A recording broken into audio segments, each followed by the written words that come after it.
আজকে আমি এমন একটা জায়গায় এসেছি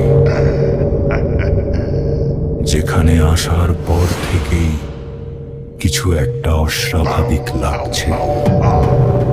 এই ভাঙা দেয়ালগুলো, এগুলো শুধু ইট না, মনে হচ্ছে কারো পুরনো স্মৃতি আর হয়তো কিছু অন্ধকার গল্প লুকিয়ে আছে এখানে। গাছের এই শিকড়গুলো দেখছ, এগুলো যেন মাটির নিচ থেকে উঠে এসে কিছু একটা আটকে রাখতে চাচ্ছে।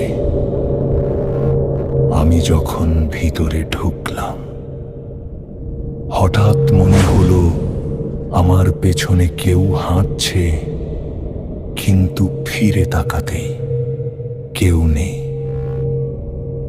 তুমি যদি এখানে থাকতে, তুমি কি শেষ পর্যন্ত দাঁড়িয়ে থাকতে পারতে?